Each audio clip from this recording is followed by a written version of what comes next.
بسم اللہ الرحمن الرحیم۔ الرحمن۔ اور پھر خاص طور پر انسان رزق کے لیے دعائیں کرتا رہے، کیونکہ سارے خزانے تو اللہ کے پاس ہیں، وہ جب جس کو جتنا چاہے عطا کر سکتا ہے۔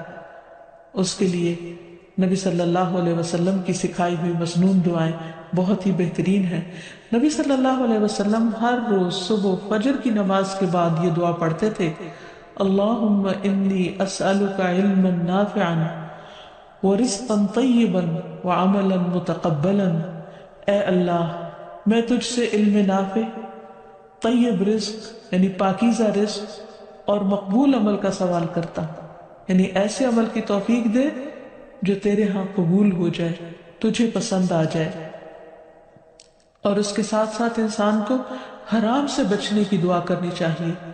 اس سلسلے میں آپ صلی اللہ علیہ وسلم نے جو دعا سکھائی وہ ہے، اللہم اکفنی بحلالک عن حرامک واغننی بفضلک عمن سواک۔ اے اللہ، اپنے حلال کے ذریعے حرام سے میری کفایت فرما، یعنی مجھے اتنا حلال دے کہ مجھے حرام کی ضرورت ہی نہ رہے، اور اپنی مہربانی سے مجھے اپنے علاوہ ہر ایک سے بے نیاز کر دے، یعنی مجھے انسانوں کا محتاج نہ کر، کسی اور کا محتاج نہ کر، صرف اپنے خزانوں سے عطا فرما۔ پھر اسی طرح خاص طور پر بڑھاپے کی زندگی کے لیے وسعت رزق کی دعا کرنی چاہیے، کیونکہ جب انسان بوڑھا ہو جاتا ہے تو اس کے اعضاء کمزور ہو جاتے ہیں، وہ اپنے لیے خود کچھ کمائی نہیں کر سکتا، وہ دوسروں پر ڈیپینڈنٹ ہو جاتا ہے، تو اس وقت وسیع رزق کی دعا سکھائی گئی۔ فرمایا، اللہم اجعل اوسع رزقک علی عند کبر سنی وانقطاع عمری۔ اے اللہ، جب میں بوڑھا ہو جاؤں اور میری عمر ختم ہونے لگے تو میرے رزق کو وسیع کر دے۔ اور اسی طرح اپنے لیے اور اپنی اولاد کے لیے وسیع رزق کی دعا کرنی چاہیے، جیسے ابراہیم علیہ السلام نے دعا کی تھی، ربنا انی اسکنت من ذریتی بواد غیر ذی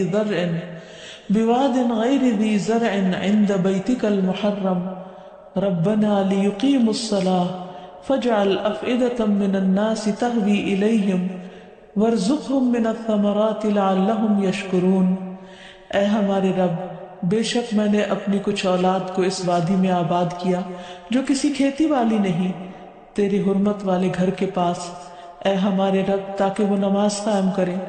سو کچھ لوگوں کے دل ایسے کر دے کہ ان کی طرف مائل رہیں، اور انہیں پھلوں سے رزق عطا کر تاکہ وہ شکر ادا کریں۔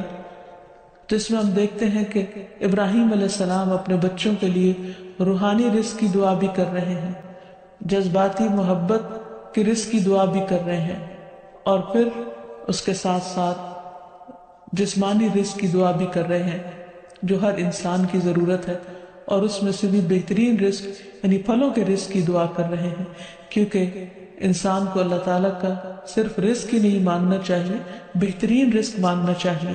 یعنی ایک تو سمپل سی دعا ہے اللہم ارزقنی، اور پھر وارزقنا وانت خیر الرازقین، جو سورۃ المائدہ میں اللہ تعالیٰ نے دعا سکھائی ہے، اور ہمیں رزق دے اور تو سب رزق دینے والوں میں سے بہترین ہے۔